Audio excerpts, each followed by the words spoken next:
We live at a crossroads. There's no doubt. We all feel it. We all know it. I don't think it's the first time that mankind has stood at such a crossroads. But here we are now, facing it and hopefully dealing with it. I'm going to close with a reading from the Hermetica, from the Hermetic texts. Hermes was the Greek version of the ancient Egyptian god Thoth. The Romans knew him as Mercury. And in a dialogue, the Hermetica, many of them are dialogues between Thoth Hermes and various pupils of his. And in one called the Asclepius, a lament is presented. And it's like a prophecy. It's a bit like the Mayan prophecy. Egypt seems to stand as a metaphor for the whole world in this, and to my mind, for the world in our time. This lament, this prophecy is speaking directly to us. So it's Hermes speaking, and he's saying to Asclepius this: "Do you know, Asclepius, that Egypt is an image of heaven? Or to speak more exactly, in Egypt, all the operations of the powers which rule and work in heaven are present in the earth below. In fact, it should be said that the whole cosmos dwells in this our land, as in a sanctuary.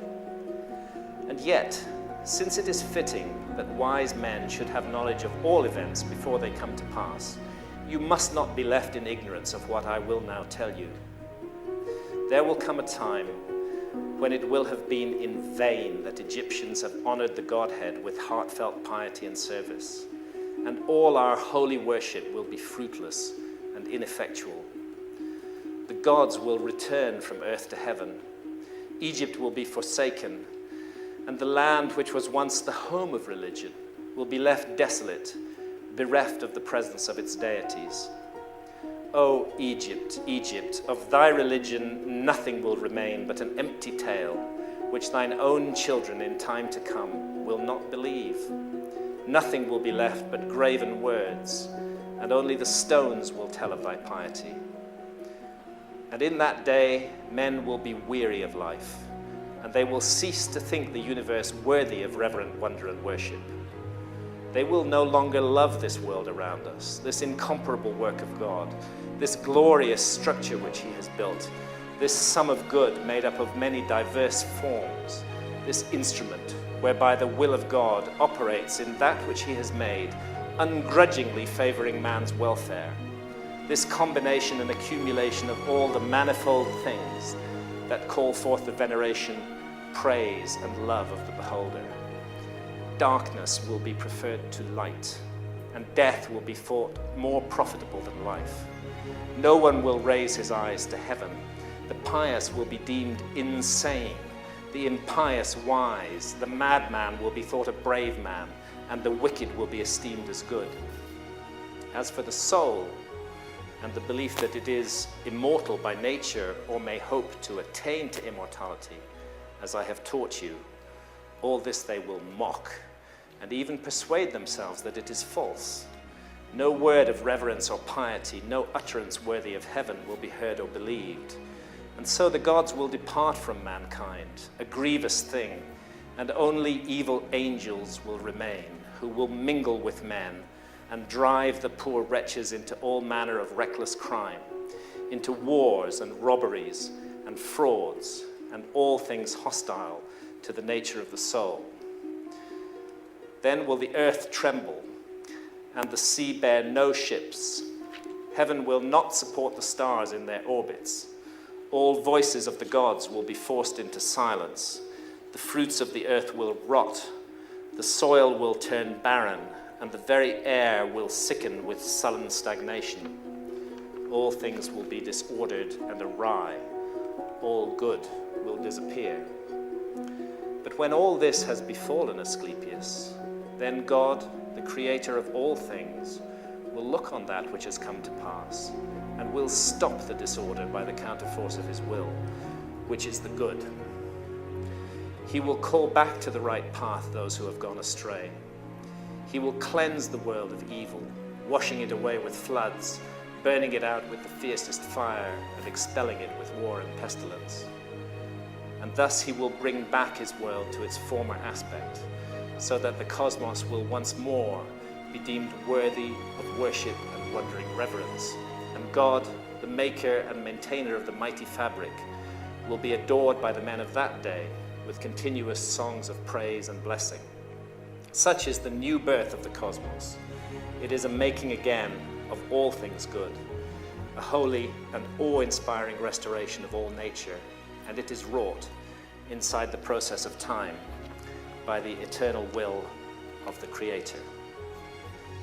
I don't know whether we're going to face some terrible global catastrophe or not. I certainly hope not. I hope it will not come down to misery and horror, awful, awful things. There's enough of that in the world already.